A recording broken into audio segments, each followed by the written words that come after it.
Hey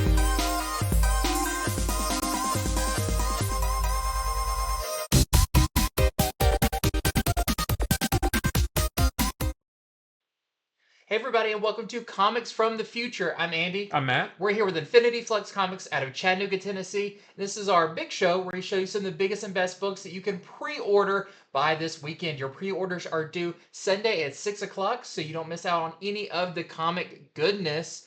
So head on over to infinityflux.net. You see right there. And we've got a special little video at the end that just kind of scrolls through and shows you where all the buttons to click and all that good stuff that I put together. So let's get into this episode because there is one of the biggest books this time. So starting off with our featured comics. This is the DC All-In Special. Now, this is the book of books for DC this year. This is the start of the next several years of storytelling in DC Comics, I think. We were trying to figure out yesterday the best way to describe this. So let me be clear very quickly. This is not a reboot. It's not a relaunch, not a renumbering, nothing like that. And that is not like our opinion. Yeah. You know, I know some folks might be like, yeah, that's what they say, but really they are rebooting. That is a factual piece of information that we are guaranteeing to you that this is not a reboot of any type of continuity whatsoever. It's just that this is the start of DC's All-In initiative. And that initiative is basically just all of the editors, all of the writers, all of the artists, everybody even like the marketing department, everybody at DC Comics is on the same exact page with what stories they want to tell, the kinds of stories they want to tell. The writers want to take some big swings, tell some big stories, and editorial is on board with them. The artists are on board with them. And that may, be a little bit inside baseball, but there have been times in the past with DC where that hasn't been the case. Yeah. So maybe editorial wanted one thing and maybe the writers wanted something else. And maybe that made the writers not really into it. And it kind of showed in their books. But now everybody's on the same page. And we are about to get some great DC books starting in October. And it all starts right here. So this is also where the new Absolute Universe that you've heard a lot about is going to get started. It all starts in here. This book is going to show you how that universe gets formed, and it involves Darkseid. Mm-hmm. And it's really cool. We were on a retailer call yesterday with Scott Snyder and Joshua Williamson and a few other folks at DC, and they were talking about this, talking about the story. They didn't spoil the ending, thank goodness. I still want to see that. But they were just sort of telling us what this is, how this all plays out. And guys, it is awesome. There's some really cool Darkseid stuff in here. He figures into how this new Absolute Universe is formed. Yep. And this is a flip book too. So you can see here, one side is basically the Superman story. And I think that's written by Joshua Williamson. And the art on that part is by Daniel Sampere. And it's very bright and hopeful. Absolute Power will be finished by the time... Actually, this comes out the same day as Absolute Power, number 4, the end of that story. So you can read the end of that story right into this.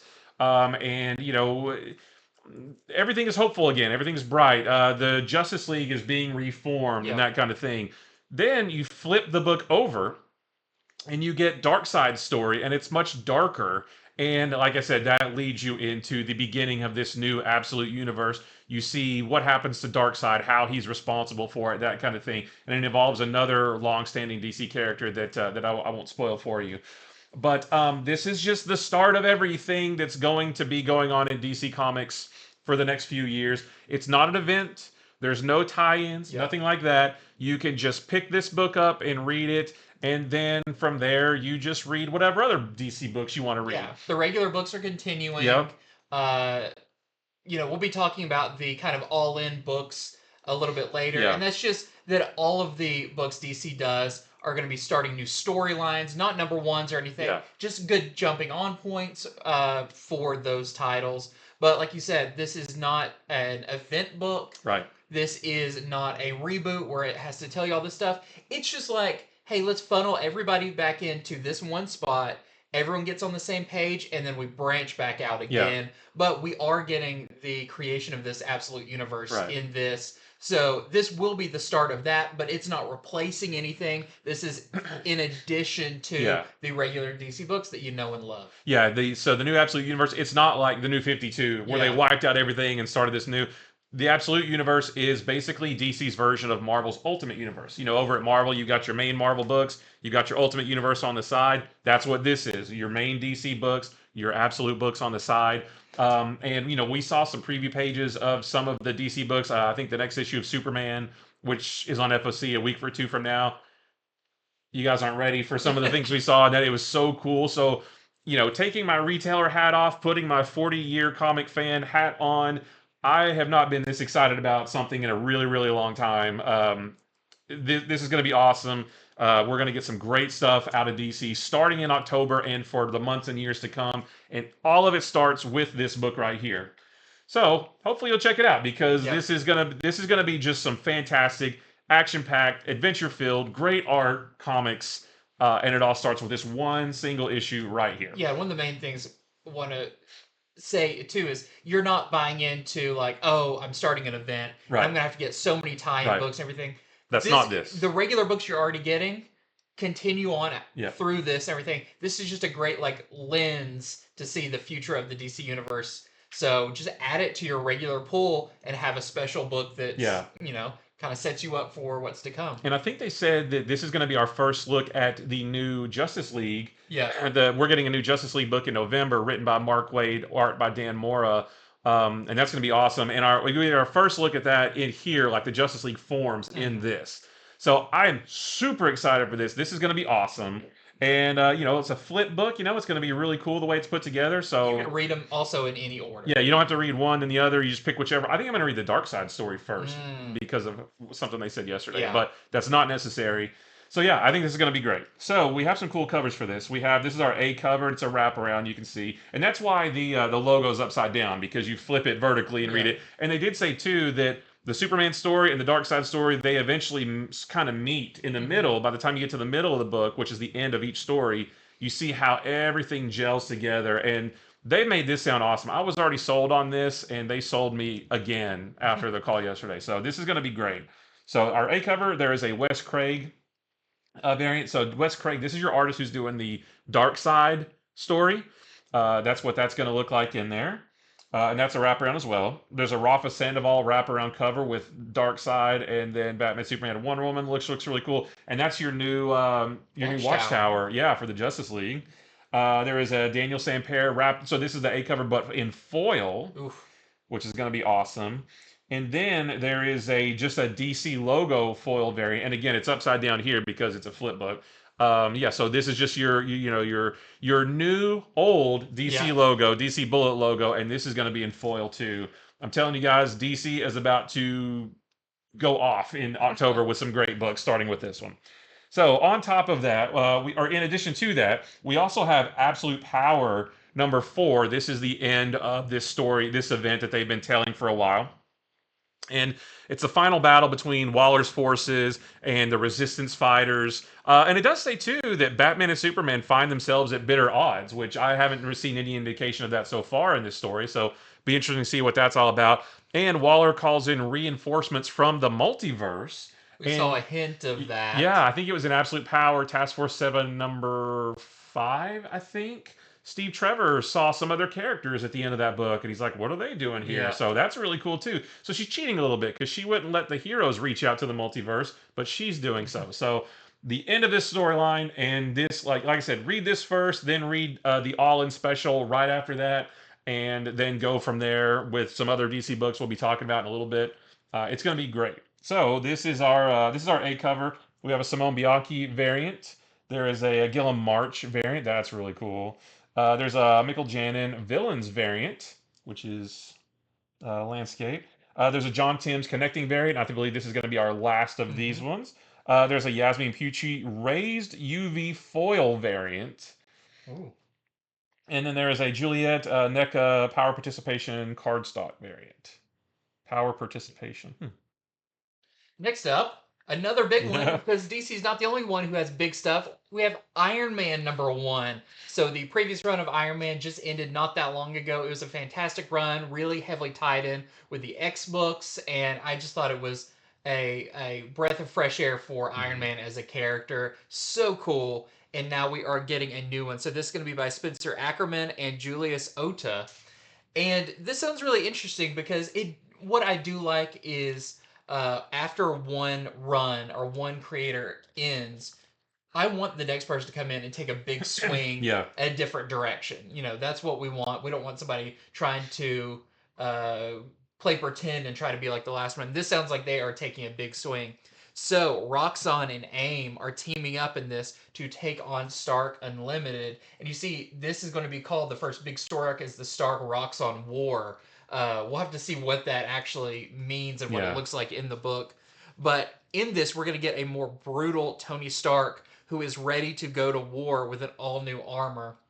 And it says that, Roxxon and AIM feel like they know what they're doing going up against Tony Stark. They've seen Iron Man for so long and everything, but they're not prepared for this Tony Stark. This, maybe a little more brutal, a little bit more proactive. And it's not like an evil Tony Stark, but it's just like a Tony Stark that's had it up to here with especially bad guy Roxxon and all those companies. Yeah, he's just tired of all the goofiness, and he's like, I'm just gonna put an end to all this. Yeah, and so our little hint at the new armor here, super cool. And I always love, new Iron Man series, new armor, new kind of angle that they're going with the character. So I'm very excited about this. Like I said, I love the last one, and I'm ready for a new one. And if you go to Marvel's YouTube channel, there is an animated trailer for this first issue, which shows you a whole bunch of the artwork, but it's it's kind of animated style. And there's one shot where Iron Man in this armor has a giant sword. Oh. But it's like red and gold. It matches the motif of this armor right here, and it's got this big almost like arc reactor thing in it, and then the blade. And he's holding it 2 hands above his head like this, and it looks awesome. I was about to say, because this suit of armor almost looks more medieval suit of armor. Yeah, so I'll be interested to see. And I think there's a reason for that, but I don't know for sure. Yeah, we'll see. Yeah. But this is your A cover for that. There is a Dave Barden Deadly Foes variant. I like these guys right here. Yeah, some of these we see, and it's like they've got a couple of villains. Iron Man, he's made a lot of villains in his time. We have a this is the John Tyler Christopher variant. So yeah, it does look, with those buckles and everything, it's very steampunk. Yeah, which I love. I love steampunk stuff. Yeah. So let this be the arm. Oh, there's the sword right there. I think he's got it in his back like that. We also have a Mike McKone Doom variant. And we'll see more of these Doom variants through the rest of the show. We have a Philip Tan foil variant, which is super cool. Of course, it's a #1. Yep. There's a Scotty Young cover. Yeah. And there is a Sumit Kumar variant as well. I'm very interested because I'm getting a lot of different feels for this than previous Iron Man runs. Next up is Hyde Street #1. This is the next book from the Ghost Machine imprint. That's, Jeff Johns, Ivan Rice, Jason Fabok, all those guys over at Ghost Machine. And this is a new book. I actually read a preview copy of this earlier today, and this is awesome. This book is great. So this is about, this is written by Jeff Johns, and the art is by Ivan Rice. And the solicitation says, in every city and every town, if you make a wrong turn, you might find yourself on Hyde Street.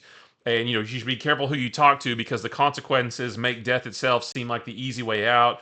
And this series is going to introduce us to characters like Mr. X-Ray, Pranky, the world's most dangerous scout, Miss Goodbody, and many, many more. So what I can tell you after reading this is that this is a supernatural horror book, but it's not an anthology horror like your Epitaphs from the Abyss or the one from Boom that just came out, the 2 issues in. Oh yeah, Hearts of Darkness or something like that. Yeah, that one. Yeah, the one from Boom, which is really cool too. There's been tons of books like that with Silver Coin and all of that. Yeah, but this isn't an anthology. This is an actually ongoing horror story, but it's not one where you follow, a protagonist, an innocent guy or girl, and they're trying to get away from the spooky monsters. No, this is actually about these. I don't know that I should call them people. I don't know if they're demons or what, but Hyde Street is this strip of street basically with all these little shops on it. but it seems almost otherworldly. Yeah. And there's various characters who live on this street. So in this issue, we meet Mr. X-Ray right here. We also meet Pranky, who is the world's most dangerous scout. And he's like a little Boy Scout looking guy. And they are seemingly in a competition to see how many, I guess, like souls they can deliver to hell. It's not quite clear, but there's another being called that they call the Scorekeeper, who is actually kind of like the omnipresent being over all of this. And over the course of this series, we're going to learn. In this issue, we learn the backstory of Mr. X-Ray, who he used to be, because they used to be people, but now there's something different. So we learn his backstory, and it's creepy. There's one page involving Pranky and an old woman, and it's pretty like it's pretty gruesome Mhm. but awesome. So this is just a really really good. If you like horror comics, I love them. You're definitely gonna want to pick this one up because it's so good. And I was telling Andy earlier that in this one, like it's a lot of horror books, the artwork is like kind of scratchy, whatever. Like this is a horror book that has like really nice clean lines, everything is very detailed. It's Ivan Rice, so you're getting something special, but seeing that type of artwork on a horror book is something I've never really seen before. So this is phenomenal. I highly recommend this to horror fans. I love that this is, because we did have a lot of questions going into this because Yeah. it was like, well, we see a bunch of different characters, Uh-huh. we see, some scenarios and stuff. So it's like, well, is this like an anthology thing? And I'm more excited because I do love the anthology style thing. We have a lot of those right Yeah. now. To get an ongoing horror book Yeah. is another big treat. Yeah. And it's like, oh, this is going to be something different. And one that's about the bad guys Yeah, other than and they're characters. Right, These right. are. It's not even like, oh, these are slashers. These are whatever. Yeah. These are almost like a weird, like pseudo superhero idea of Yeah. like they've got their own gimmicks and Yeah. everything. Yeah, they each have their own shtick, Yeah. but they each have their own personalities. Like you said, they're not just like faceless slashers. Mr. X-Ray here is definitely used to be a guy. Has his own personality, and Pranky is a young kid, or at least looks like one, and he's got a different personality, and they kind of butt heads, and it's phenomenal. I've never really seen anything like this before, so I like this a lot. All right, so this is our A cover right here. There is a Gary Frank cover with Mr. X-Ray, and there is a blank sketch variant that you can draw your own spooky Boy You can Scout. draw your own horror on. Yeah. Next up, speaking of horror, this is DC Horror Presents Creature Commandos #1. It's going to be a 6-issue miniseries from David Dast Malchion. That's Malchian? That's Yeah. Malchian and Jesus Hervez. And this is really cool. So I feel like we're getting this for one reason because when the new DC uh, cinematic universe starts, Right. for lack of a better term, or the media side of it with shows and movies and all that, the first thing we're getting is a Creature Commandos December. in December, headed up by James Gunn. And I think this is great. This is going to get people a little bit more primed with some of these characters that we're going to be seeing, especially like Frankenstein and all of that. So, for one, this is perfect for the spooky season, Yep. but also this is a very relevant to the overall DC universe. So, not a whole lot of extra knowledge about this one. It just says a vampire, a werewolf, and a gorgon and an undead soldier walk into a grocery store and all hell breaks loose. If that's not enough already to sell you, I don't know what is. But, this is a team of kind of misfit monsters pulled together by a mad scientist. And I love Frankenstein from the DC universe. He's been around for a long time. He's had his own Frankenstein Agents of Shade, all of that. I think there was even was it the Sergeant Rock DC short before one of the animated movies? It was Yeah. Frankenstein and Forgot all about that. that. Yeah. So these characters do have a big, rich history, but I'm very excited that I think we're going to be getting a lot more of them going forward. Yeah. And this is just a great place to get into that. And we looked through a preview copy of this as well, and the artwork is great. Yeah. Like visually, this looks really, really cool. Yeah, so I'm very, very excited about this. I've already pre-ordered one of these, and I'll show you which cover I got. So this is our A cover by Tirso. There's a Charlie Adler cover, so Nice. Walking Dead Yeah. fans, there is Charlie Adler. and drawing kind of monsters in there is also very fitting. Yeah. And the Jim Lee Oh, variant, yeah. and I got the Jim Lee variant. That looks great. I am. You can read me like a book, but you put a Jim Lee variant out, and it's like, Yeah. oh yeah, of course. But just awesome. All right, next is Conquest 2099 #1. This is going to be a 5-issue miniseries that follows up on the Annihilation 2099 miniseries. It just wrapped up a few months ago. And this is written by Steve Orlando, and the art is by Ibrahim Roberson and Jose Luis Azores Pinto. And in this one, Dracula has amassed an army, and he has his sights set on the new vampire homeworld of Domus Draconum. But he's going to discover something that shatters his dark heart, and what is going to lead him into conflict with Nova 2099, Spider-Man 2099, and Spider-Woman 2099. And also, I guess, Spider-Side 2099. This is going to be Spider-Side 2099's first appearance. And maybe some of the other characters that from the Annihilation 2099 miniseries. It didn't mention that specifically in the solicitation, but they're there on the cover. I think Red they Hulk are, and you know, if you know this version of Nova and who that is. right. I do believe they're supposed to be in this Okay. book as well. Nice. So I think that's really cool. I really liked that miniseries of one-shot Yeah. stories. I really like the Nova, the Red Hulk, all of that. So Yeah. this sounds really cool. Yeah, so if you liked Annihilation 2099, this is the follow-up series to that. So this is our A cover. We have a Ken Lashley frame variant, although that doesn't look quite like the frame. It may frame coming soon. Yeah, maybe the frame's not there yet, because that's not. Yeah, that doesn't look like the frame. And then there's a Pete Woods variant also, Oh, which cool. looks very old school sci-fi. Yeah, like the sci-fi like anthology like magazine Yeah, and stuff. the logo and everything. Yeah, Looks really that's cool. really cool. Next up, one I'm also very excited about, Star Wars Ewoks. This is actually going to be a mini-series. I know we've gotten kind of an Ewok one-shots in the past, that kind of thing, but this is going to be by, once again, Steve Orlando, and art by Laura Braga, who I love, who's done a lot of the Archie horror stuff. She's a fantastic artist. This is one thing celebrating the 40th anniversary of Caravan of Courage, the hit Ewoks movie. Watch it now on Disney+. See, I watched that so many times as a kid, but I just knew it as the Ewok movie. I didn't know it as Caravan of Courage. Because there's two of them. Right. Yeah, and it's like you kind of know it's Star Wars, but also it doesn't really feel like Star Wars. It's almost like you're watching like a Gummy Bears live action movie or something. But in this miniseries, this is actually set after Return of the Jedi, that's what I'm most excited about the Star Wars books going forward, is we are branching out of the territory that we know so well into kind of uncharted areas. And what is going on with the Ewoks after Return of the Jedi? They just fought a huge war against the Empire, teamed up with the Rebellion, and they lost a lot of their own in that fight as well. There's that heartbreaking scene where the one rubs the other one and he doesn't wake up. Yeah. It will tear your heart out.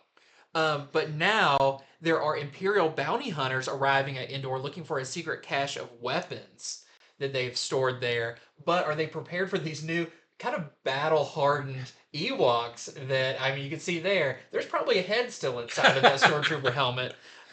So they are going to be dealing with that. Plus, there's a new Ewok that shows up to Bright Tree Village. And what is their connection with Wicket the Ewok, your main Ewok character? So I do know that when we saw them again in the big, at the end of Rise of Skywalker, where it shows all around the galaxy, Wicket does have a son, which is also Warwick Davis's son that plays that Ewok. I don't know. I think this is too early for that, but I'm just super excited about this. It sounds like a lot of fun. So we've got our A cover here. We have our Ben Harvey variant, which that looks almost like a Conan cover. There's your grizzled Ewok right there. We also have this David Lopez variant. Look at these like fierce faces. Like I know, they're going to war. I mean, don't forget they do eat people. Yeah. So, and there is the John Tyler Christopher action figure variant with the classic Ewok packaging. That's great. All right, this is Sentinels #1. This is going to be a 5-issue miniseries. This is the next in the From the Ashes era of X books. This is written by Alex Packnadel and the art is by Justin Mason. And the legacy of the original Sentinel program is now in the hands of Mutant Kind, and they're going to use that combined with some cutting-edge nanotech to create a new generation of Sentinels. But they're not like big Sentinels; they're like people-sized Sentinels. You can see on the cover there, and they are going to have the goal of protecting a fragile peace between mutants and humans. And their first mission is going to be to capture Omega Red, which I won't have to wait and see how that goes, I guess. But when it says when being a Sentinel is your job and your life, is it possible to stay human? So we might get some stories of uh, like what is my humanity? Is my humanity disappearing into becoming a machine or something like that? But yeah, a 5-issue miniseries. Next in the X-Men line. So this is our A cover. There's a Chris Campagna window shades variant. I don't see the window shades though. I guess they tore them down. There's a Jeremy Wilson variant, and then there is a logo variant so that you know what the logo looks like. This one I'm interested in. This one I feel like I know almost nothing about. Right. This is such a different idea for an X book. And the fact that, like, okay, now they have control, kind of the branding of the Sentinels. It seems like they have that kind of thing. And are they new? Are they characters that we've seen before that are being upgraded, or are they brand new? I don't know that. Are they like cyborg? Are they like actually part Sentinel? Right. We don't know, but I'm excited to read it and find out. Yeah. Next up, we have a new horror book from Boom. This is The Creeping Below. This is going to be by Brian Azzarello, and the art is by Vanessa Del Rey. And this is cool. This kind of mixes, they call it a bloody black metal revenge saga. This feels very like metal music meets horror. As it also says, in nature, there are gods older than the devil himself. And it seems like our main character, Val, who is a metalhead attending a festival, something's going to happen at that festival. It says that she is victimized by a local band, and the old gods of Norse mythology lead Val along her path of vengeance. So she's going to get revenge on them. It seems like maybe they reside in these woods, all of that. So it sounds really cool. But will she be a warrior or a behemoth beyond human recognition? So maybe they give her a little too much power, a little much spirit of vengeance, that she may lose herself in that. So if you're into the cool like metal meets horror, all that, I think this will be really cool. So we've got our A cover here. We got a Maria Lovett cover, which is super cool. Yeah. And we have the FOC reveal variant. That's nice. Next, we got more number ones. There's a lot this week. This is Exorcism at 1600 Penn, number 1. And this is going to be a 4-issue miniseries written by Hannah Rose May and the artist by Vanessa Del Rey. And this is going to be a supernatural horror series. This is perfect for fans of The Nice House on the Lake and The Haunting of Hill House. So those are awesome, both of those.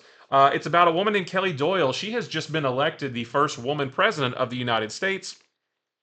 But boiling political tension could spill over at any second. So she is trying to juggle being a mother to 2 teenagers, navigating the shifting media landscape, trying to prevent World War III, all that kind of stuff. So she's spread pretty thin.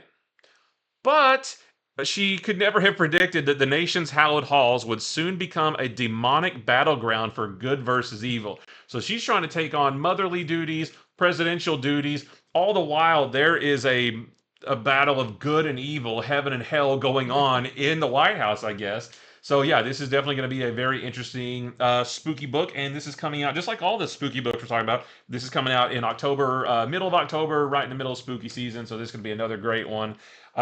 So this is our A cover. We have a cover by Jock, which that looks cool, and then there is a Vanessa Del Rey foil variant as well, which is your artist on the previous book. Yep. So it's a small world. Mm-hmm. Next up, we have Star Wars High Republic Adventures, Dispatches from Beyond the Stormwall number 1. This is going to be a mini-series. I'm excited about this. This is going to be kind of an anthology-style book, but if you're following the High Republic, there is the Stormwall. It's where the Nile, the big villains, have basically set up like this barrier in space that will destroy ships as they cross over, and they're kind of ruling behind it. And it's slowly growing and taking other planets inside of it. It's up to the Republic to try to figure out a way to stop that. So in this, we have Elzar Mann on your left and Keith Trennis on your right, who is the main character in the Marvel High Republic book. They've managed to find a way to get messages across the storm wall, and this is going to be a book about the messages that come back to them from the various people who are stuck over there, the Jedi Knights and Padawans and all the other people who are over there. And so it seems like we're going to be getting different stories each issue about that. So sounds really, really cool. I'm very excited about it, and I'm loving all the High Republic stuff. Yeah. So if you're reading it all, don't forget about this one. And there is just the one cover. All right, we've got Skin Police #1. This is going to be a 4-issue miniseries from Oni. This is written by Jordan Thomas, and the art is by Daniel Getty. This is set in 2142, and this sounds bizarre, so I'm going to have to really rely on my notes on this. Fertility levels around the globe have plummeted, and a black market for illegal clone babies has emerged. It says that millions of parents have used their own genetic material to welcome these new children, only realizing the horrific consequences far too late, because at some point in their life cycle, three out of 4 of these genetic duplicates transform into psychologically unstable killing machines known as dupes. And the United Nations of Europe, they form a specialized task force to basically deal with these dupes, with these violent clones. And it says to the government, that task force is the Duplicate Identification and Capture Division, but to everyone else, they're the Skin Police. So this almost sounds like a sci-fi mixed with horror a little bit. Yeah. Clones and murder and all that kind of stuff. So this is our A cover, and then we have a B cover by Patara. I'm getting a little almost like Judge Dredd, like a thing Yeah. that he would have to deal with Yeah. at some point. Next up, we have Murder Kingdom #1. This is a new one from Fred Van Lint and Chris Panda doing the art. This is from Mad Cave, who've been doing some great stuff right now. And this sounds really cool. So, what caught me with this is the opening line: "Once upon a time in a strange land called Florida." There is a masked psycho who starts murdering cast members of the Storybook Kingdom theme park in ways identical to the Grimm's fairy tales. So you get definitely Disney World vibes here. And if you know classic Grimm's fairy tales, they're very dark. Like the Little Mermaid got her legs cut off. There's crazy stuff that happens. And it looks like that they're going to be doing that. Now it's up to a princess, who I'm guessing it works at the park and is a princess, turned detective named Tanith. Is the only person who can unmask the killer before her and her friends die unhappily never after. So I think this sounds really fun. I love the setting. Like I said on a previous show, I just finished reading Dark Ride. Yeah, and so that good. idea of like horror theme park, Yeah. all of that is such a cool thing. So I think it's going to be really good. So we've got our A cover right here. And we have this super creepy Trevor Henderson variant. Ooh. Next up is Barbarella #1, and this is written by Blake Northcott, and the art is by Anna Morozova. And Barbarella has saved the universe. She is ready for some R&R, but she's going to learn that not all pleasure planets are created equal. I just want to know what a pleasure planet is and how do I get there. And while that's going on, in another quadrant of the galaxy, something is off with Earth's oldest colony, something only Barbarella can solve. I've never seen the movie. Yeah, have you? Yes, it's been a long time, Yeah. but I know there's talks about a new one with Sydney Sweeney Right, I heard possibly that, playing yeah. Barbarella. So it seems like it's a good time for this character to Yeah. come back in the mind's eye. And Yeah, stuff. definitely. So this is our A cover right here. We have a Woo variant and a Pace variant. Very cool. Next up, the Toxic Avenger is getting a new book from Ahoy Comics. This sounds really fun. So this is by Matt Bors and the artist by Fred Harper, who is your cover artist there. Okay. And I've seen some sample pages of this, and it is very crazy, but fits with the trauma. It looks like this? Yeah, it fits with the trauma style of everything. And this is going to be not a reboot, but it is kind of doing the origin story. And it seems like they're taking a bit of the film, a bit of the animated show, the toys, the comics, merging them all together. So it's not just like taking the movie and adapting it. But in this, you've got your classic bullied teenager, Melvin Junko, gets transformed as he is hit with chemical waste into the mop-wielding Toxic Avenger. and hilarity ensues in Tromaville. But if you're a fan of the classic movie or the TV show or there's the game that's out now. There's so much Toxic Avenger and Toxic Crusaders and all of that. I think this is going to be really fun. And this is your A cover for it. And then there is a variant that is by Harper, your interior artist, and this is the bagged with trading card Nice. variant for I believe only $1 more. Welcome So- back, 90s. Your Yes. polybag with a trading card. And what a perfect thing to do. Yeah. I've got the Marvel Toxic Oh, yeah. Avenger comic and everything. I don't know. I really like that character. Falls into my love of characters like Swamp Thing and Man Thing. Yeah. Just giant green monster people. All right, so next is Batman number 153. So this is this is written by Chip Zdarsky, art by Jorge Jimenez. This is one of the first mainline books in this new all-in era of storytelling. Yeah, this is not a number one, but I want to put this in here so we could address what these are and what they're going to be looking like going forward. All that. So yeah, like we said earlier, nothing is getting rebooted. Case in point, this is Batman number 153. 152 came out about a month ago, and it's going to be, and the numbering is just going to continue. This is starting a new story arc, but all the continuity is still in place, the numbering is still in place, everything. So I read a preview copy of this too, and this is really good. So this is the first appearance of a new hero. Or maybe not a hero, I'm not quite sure yet, but he pretends to be a hero named Commander Star, and he's got this very garish outfit. Basically, think about Captain America mixed with Batman. Yeah. Stars and stripes, but also a cape with a hood and all these straps and buckles. It's pretty funny. Now, there's more to him that I'm sure we'll learn. But Wayne Enterprises, and I feel like there's been a few months time jump in this a little bit because Wayne Enterprises has been somewhat successful in cleaning up Gotham. The crime rate is down a little bit. We see a good scene of Batman and Gordon talking about, actually, it's pretty quiet tonight, but also, the Riddler appears to have gone legit, and he has started his own successful technology security company.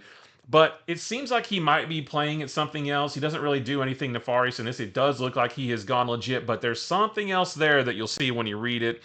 And there is the shocking death of a character in this. I won't tell you who, but it is a character who's been around for a while in the Batman books, and there is a death. So yeah, this is just the start of a new story arc. The story arc is called The Dying City, and you can see the trade dress. This is one of the first books that has the new old, Bullet logo. You can see the all-in dress, which all these first books are going to have on it, which lets you know this is the start of the new era. But again, no renumberings, no reboots. Continuity still continues as it has been. And this is a really good issue. I read the whole thing, and it's really, really good. So this is our A cover. We have a David Nakayama variant, and there is a Kelly Jones Trick or Treat variant, which is great. We're going to be getting a bunch of these. Yeah. And there's a Daniel Sampere all in foil variant. I don't think that's the full trade dress. I don't think, because that looks like a Virgin cover almost. So I don't know if it's. I think it's still gonna have Batman at the top, but. I think he's also doing one of these for all of the books under the all-in banner. Yeah. So that's gonna be really cool. Yeah, all of the first books in this all-in wave, they're gonna, like you said, they're gonna have variant covers like this, but the A covers are gonna look like the A cover to this, where it's just a white background with the characters popping out at you. So they're all gonna look really good. So speaking of, next up we have Birds of Prey, issue number 14. So continuing Birds of Prey. I know so many people where this is their favorite book coming out. It's such a unique style and everything for DC, especially the artwork. It feels retro but new. It's really cool. Well, in this, because these are all starting new story arcs, this one, the Birds of Prey are infiltrating a mysterious corporation called the Ninth Day that they believe has been kidnapping people, including Amazons. Which, I mean, you got to be pretty well equipped if you're going to be kidnapping Amazonians. And the person on the inside that the Birds of Prey have is Cassandra Cain, but her communication with the Birds of Prey has gone silent, and now they're going to have to infiltrate it themselves to make sure she's okay and get her out. So, like what these are for, these are, they use the term invitation. So this book is... it's not a new number one, but it's a new story arc, so it makes it a new jumping on point or an invitation if you haven't been reading this, but you want to, Mm-hmm. come on in right here, Yeah. and you will completely understand and be caught up in everything. Yeah, and the Batman issue, I can say too, like that is a good starting point. If you Mhm. want to read some Batman, grab that issue. It does reference some, things that have happened in the title before, but it is a great starting point. All these are supposed to be that way. Yep. So this is our A cover by, I believe that's your interior artist. And then we also have, yeah, it's the Romero. We also have a Suzumaka variant with Batgirl. Very cool. We have, I love this This is Serge great. Acuna Hmm. variant. So I love the high contrast and the gloss and all that. We have, once again, another Kelly Jones Trick or Treat variant. Apparently, they're doing these because of the success of the Chrissy Zulo ones Oh from yeah, last yeah, yeah. year, the Trick or Treat Yep. variants. So we're getting more of that. And we have the Daniel Sampere cover with Yep. Black Canary. And then now we have Poison Ivy number 26. This is the start of a new story arc for Poison Ivy, the first issue of Poison Ivy in this new all-in era. But again, no reboots, no renumberings, nothing like that. This one, Poison Ivy takes on a new mission to restore life to the wetlands that Gotham City's industrial waste has destroyed, but she unintentionally resurrects an ancient place from Gotham's past, and with it, something hungry. So Ooh. not sure what that is, but she is going to have a time of it. It sounds like. So this is our A cover. We have a Jenny Frison variant. There is a Nubovich variant. Yeah, that's the one. There's a Kelly Jones Trick or Treat variant, and then there is the Daniel Sampere foil variant. So yeah, all of those look so cool. And I believe this is the last one we have is for Shazam number 16, another good jumping on point. And in this one, it's time for a family road trip of the Shazam family, even though they don't all have their powers right now. Freddy has some kind of powers, but it's kind of unstable. And in this, they're going to investigate freak monster attacks in different locations. So it sounds really fun. And to have this family road trip idea is really cool. So we've got our A cover right here. We have a Masafara variant, and we have the Sampere variant as well. And real quick too, the all-in special that we talked about at the top of the show, and then also Absolute Power number 4, which is the end of that storyline, and then these 4 DC books that we just talked about, they all come out on October 2nd. So, and every week there's going to be a nice handful of these types of DC books coming out every single week. So yeah, starting right in October, you're going to get all kinds of great DC stories. And coming up, there is going to be new number ones, but of new series. Right. Or series that we haven't had in a long time, like Justice League. Justice League, we're getting a really Justice cool, Society. Justice Society, The Question, stuff like that coming soon. So yes, these are not getting new number ones, but we are getting number ones in addition to these. In addition to, that's what they talked about with all this is, you have what you love plus more. So I think that's awesome. Next up, we got notable 2s and 3s. Starting with Exceptional X-Men number 2, which you haven't read. I have not read number 1. I was sick that day. I'm so sad. I won't let you forget it. Number 1, that was this week. Yep. And then now we got number 2. Kitty Pryde finds herself in the middle of a brawl started by a couple of headstrong teens with remarkable abilities that they are terrible at controlling. But she has sworn off being any kind of mentor to anybody. But Emma Frost might change her mind. Oh, I wonder if she changed, like she forcefully does, like I'm gonna make you think that you want to be a mentor. So yeah, this you enjoyed the first one. I did, especially Emma Frost is only in about 2 pages of it, but what she's doing is like, what are you up to, Emma Frost? This feels crazy. Yeah, you're playing at something. And what I also love about this is after the Krakoan era and everything that the X-Men have been through, a lot of them have recovered. They address it, but a lot are trying to keep the X-Men going. All this, I feel like Kitty took this very personal. Yeah. She really regrets a lot of the, maybe not the outcomes of what she did, but the way she got there. Yeah. And I think this is a really good book for addressing, kind of the guilt that characters felt about some of how far they took some of their things. There's also an animated trailer on the Marvel YouTube website of the first issue or 2 of this, so you can see some of the artwork, but in motion, which is they do a great job on their animated trailers. So that's our A cover. There's a David Baldeon variant that's one of the new characters, Axo, I believe. And then there is a Terry Dodson Doom variant. It's so cool. Yeah, there's a couple more of these coming up that are really cool. Next up, we got Marvel Zombies: Dawn of Decay #2.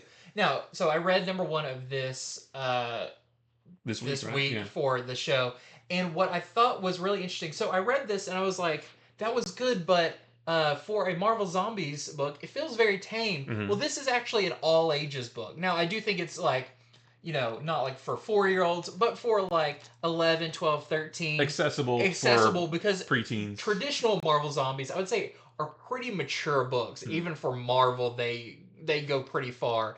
So this is a great book if you do have someone in your life that maybe is not ready for the big Marvel Zombies. This is a good one. Um, so in this, we saw in the first one how this kind of sickness that happens and how this plague starts with Groot, but now Bruce Banner must get to the Avengers Tower to create a cure for this virus. But he has to get through the infested streets first, and as you can see on the cover, and it gets more complicated when an undead Thor shows up. And the way the whole thing started with Groot and all of that, it was funny. I mean, clearly it turns very dark, but it's pretty funny what happens in it. So this is our A cover for that. There's also a David Baldeon variant and a Carlos Gomez variant, which is super awesome. Yeah, that is fantastic. This is Spider-Man Black Suit and Blood #3. This is a 4-issue miniseries, and this is just continuing being an anthology book, telling different stories. So in this one, we get a story about Al Ewing, who spills a super secret from Secret Wars. There's a story from Justina Ireland that unveils a merciless Spidey who shocks both supervillains and innocents. And it says Leonardo Romero's dark take on Spidey will leave you shaking. So the first, I don't think we have the second one yet, but the first issue was really cool. Some really cool stories, all featuring Spider-Man in the black suit, black and white with red highlights and whatever. So the first issue was really cool. This is our A cover. We have a Dustin Nguyen cover, and there is a John Boy Myers cover, I love which that looks cover. great. So dynamic and Yeah. sharp and. Okay, next up we got Venom War Wolverine #2. I believe #1 of this comes out this coming week. So Yeah, it hasn't come out yet. Yeah, it has not come out yet. I think it comes out. Yes, Venom War Wolverine does come out this coming week. So this is issue #2, and so we don't know a whole lot about it yet, how Wolverine factors into the Venom War, but it does say that the zombiotes are coming for Wolverine, and maybe some other people who have healing factors. So pretty cool one there. We've got our A cover here. And we also have a Sandoval variant with a very venomized Wolverine. I like that design. That's Yeah. really cool. Almost looks like the Max. Yeah, a little bit. This is a Multiversus collection. I'm sorry, Multiversus Collision Detection #2 of 5. This is, based on the Multiversus game where a bunch of different Warner Brothers characters, Superman and Batman and Bugs Bunny and Scooby-Doo and all those guys kind of team up. And in this one, champions from across the multiverse, referring to Scooby-Doo, Bugs Bunny, and all those guys, they have appeared on the Justice League's Earth, and now it's up to Superman, Batman, and Wonder Woman to figure out which champions are friends and which ones are foes. I think it would be pretty obvious, Bugs Bunny looks all friendly, and Tom and Jerry, they're nice. Yeah. But so the next issue of this is our A cover, and there is a Serge Acuna variant. They should also learn that they should use the Warner Brothers characters, Looney Tunes, because they're invincible. That's right. So just send them after Lex Luthor. Mm-hmm. Okay, next up we have Plastic Man No More #2. Plastic Man No More #1 came out this week, and probably my favorite book of the week. Yeah, it's great. And probably my favorite book for a long time. Yeah. Because I really, really like this book. I already like Plastic Man, and I like the kind of like, he's a funny character, all of that. But he actually has a pretty grounded and dark side to him as well, as no one actually takes him serious. And in the first one we saw that something happened, and now he is starting to die and fall apart, literally fall apart. Yeah, as plastic decays, so does he. And the problem in this one is the Justice League won't listen to him. They think everything he says is a joke, even though it's not. Yeah, the first issue's like, guys, I really honestly don't feel good. And they're like, ha, you're such a kidder, He gets shot with a giant thing. He's like, that really hurt. And they're like, oh, Plastic Man. It's like, no, that really hurt. Yeah. And, his ex-wife and his son aren't speaking to him, but he has a plan to save himself and his son, and it includes kidnapping the Metal Men. Mm. So we'll have to see what happens there, but I mean, you're bringing in some of the coolest characters Yeah. in this. So this is your A cover, and we also have a Riley Rossmo character cover as well. All right, so this is Conan Battle of the Blackstone #2. The first issue came out this week, right? Unfortunately, there's no information about this issue specifically in this solicitation, so I don't really know what happens in this issue, and I have not yet read the first one either. But if you got the first issue, don't miss out on the second one. It is on FOC this weekend.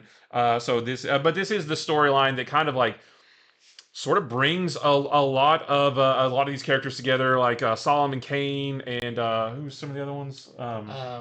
Agnes, what's her name? And there's some detective. Yeah. And, in the end of the, I think it was a free comic book day book, it had like a list Yeah, of all the yeah. different Robert E. Howard characters. Yeah, so basically, kind of like the first like Conan event, if Yeah. you will. So this is our A cover. There is a Marinkovich cover. There's a Zurcher cover, and there is a Von Fafner cover. That one looks That's weird. really Yeah. cool.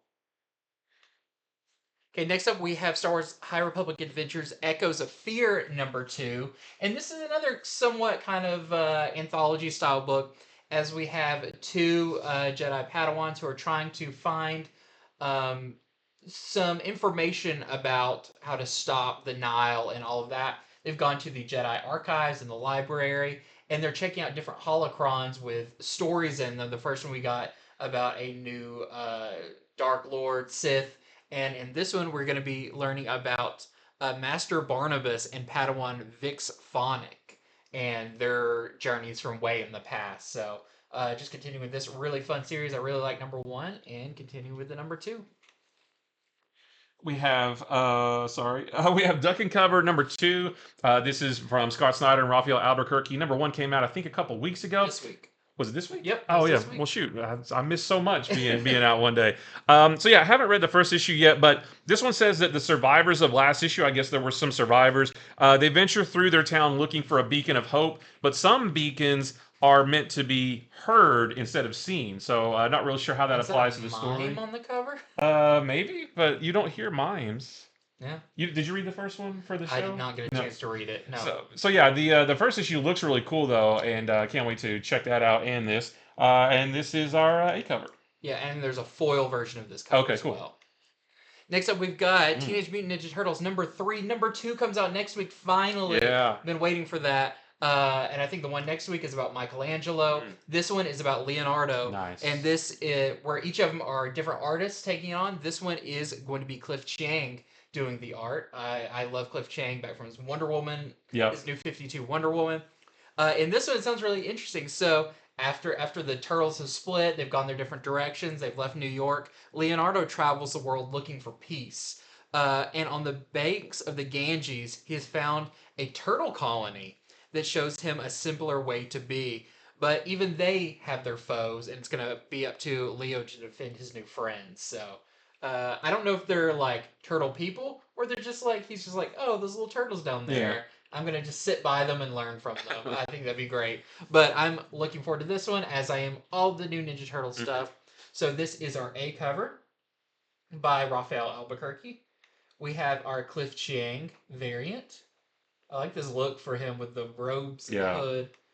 We have a Gonzo variant. I like that one. That's really cool.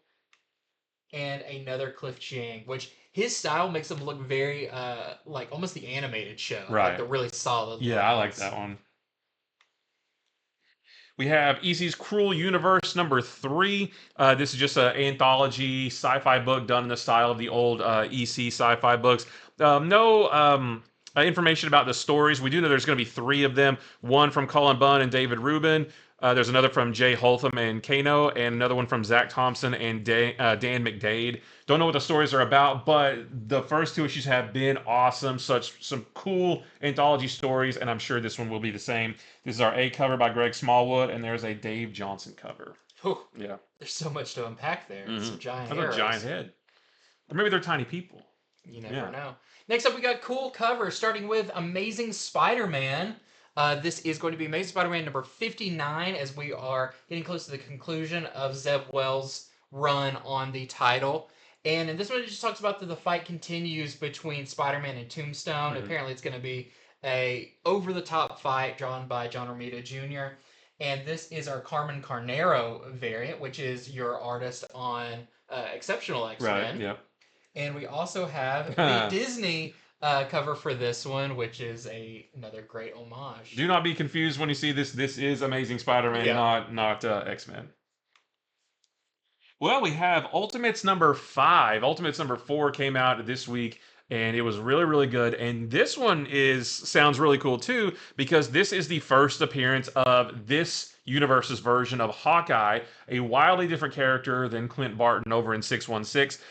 This just says an unknown civilian picks up a discarded bow and arrow and refuses to let the Ultimates reclaim stolen Stark tech. I don't know if maybe he stole it or somebody else. I don't really know.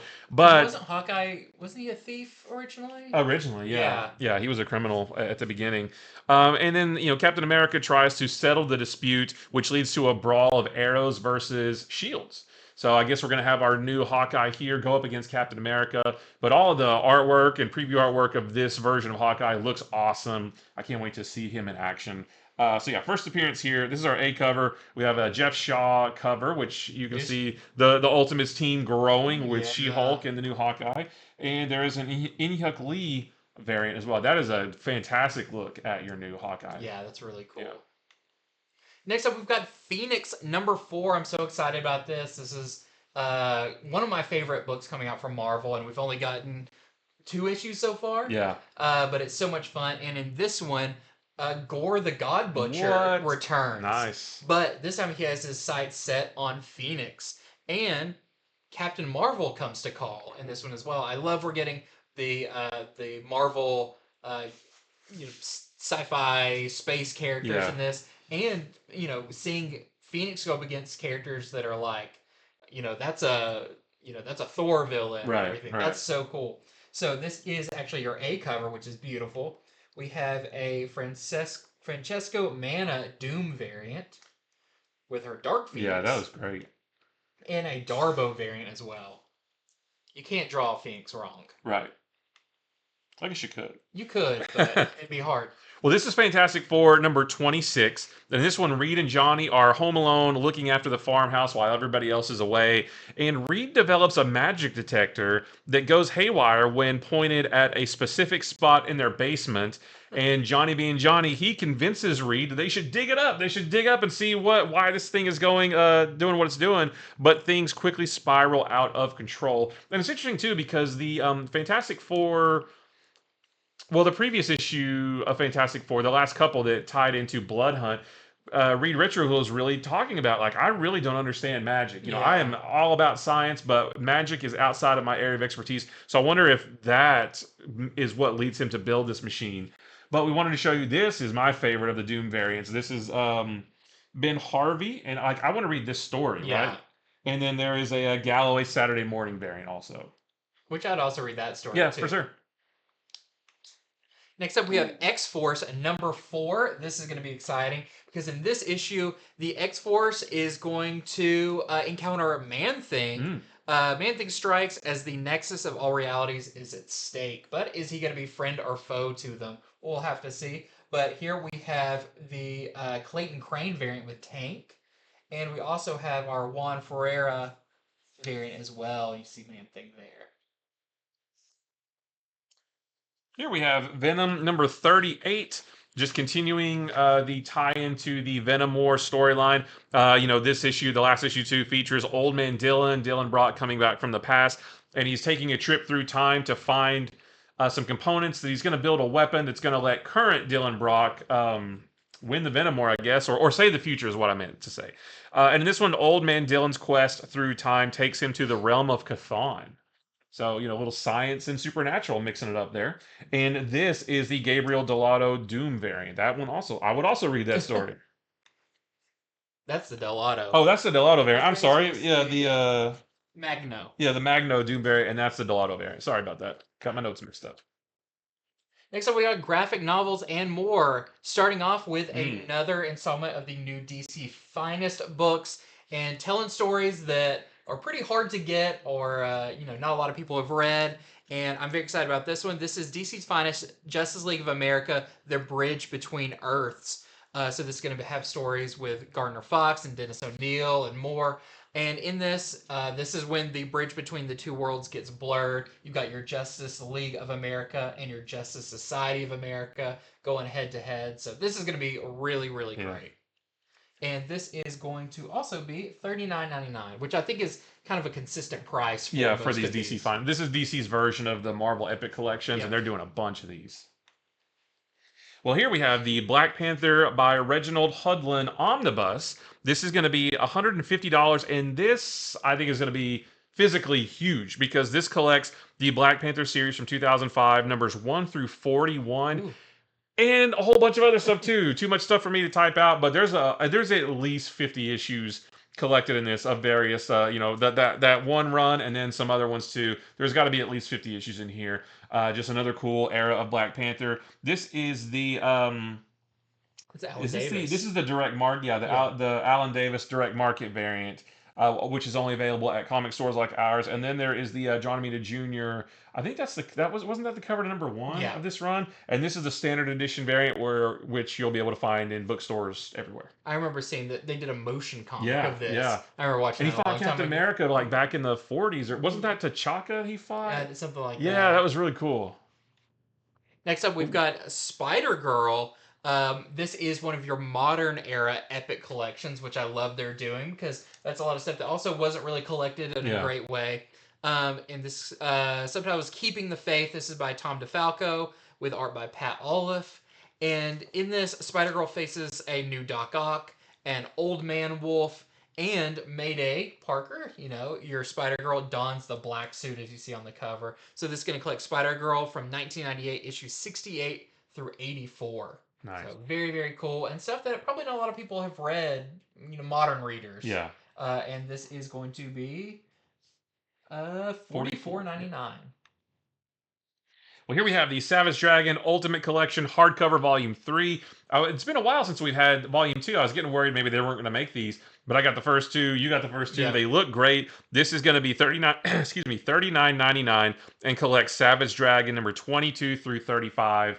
And these look really good. They're oversized, but if they're going to do the entire series this way, that's going to take a long time. Yeah, it's going to take a very long time, but you're going to have the great Spawn crossover, all of that. Next up, this I want to put it here personally because I have already pre-ordered this. This is the Hell, Ink, and Water Art of Mike Mignola hardcover. So this is an art book, and Mike Mignola is having an art show in New York, September to October of this year. So coming up very soon. And this is a hardcover version of the official catalog of that art gallery show. It's going to be 64 pages with 31 new watercolors, Hellboy covers, pencils, and much, much more. So if you're a fan of Mike Mignola, Hellboy, all of that, you're going to get plenty of skulls and tentacles and all that good stuff in here. And this is going to be $39.99.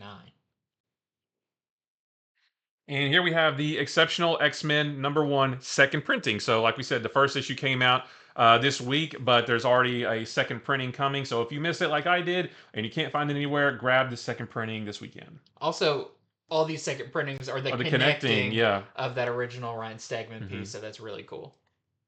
And that is it for Comics from the Future. But first, I wanted to show you this new helpful video. This just shows you what it's like heading on over to infinityflux.net. On your phone, you can click on comic subscriptions, go to Last Call. That is where you find all the books that we talk about. So they're all there in alphabetical order or however you want to do it.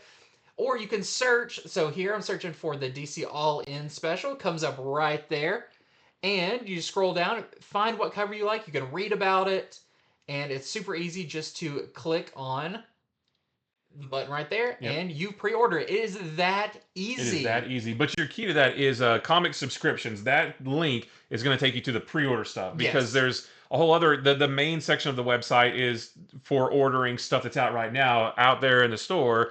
But if you want to pre-order stuff that's coming soon, click comic subscriptions, and that's where all of that stuff is. Exactly. Yeah. So, just a little helpful thing that you can see right there, and just it's like 3 clicks. Yeah, it's and very you're getting easy. the books pre-ordered that you want. So, thank you so much for watching Comics from the Future. Like we said, infinityflux.net. And be sure to check out our live video we did on Wednesday, Yep. where we answered some of your questions. Yep. We had a little bit more casual talk about different stuff, and that's up on the YouTube channel right now under the lives or on the homepage. And stay tuned for our video coming out on Monday. We'll be going over a ton of the new books coming out next week. Next week is huge, and we're going to talk about as many as we can within a reasonable amount of time. I mean, just say Wolverine #1. Yep. I was trying to remember all the ones. Star Wars #50. Oh shoot, I forgot. There are a ton of them. There's some more Venom War stuff. Yeah. I can't remember. There's a bunch. I counted. Bunch. There was like 20 at least. If there's more than that. Yeah. Yeah. So stay tuned for that one coming up on Monday. And until next time, see ya.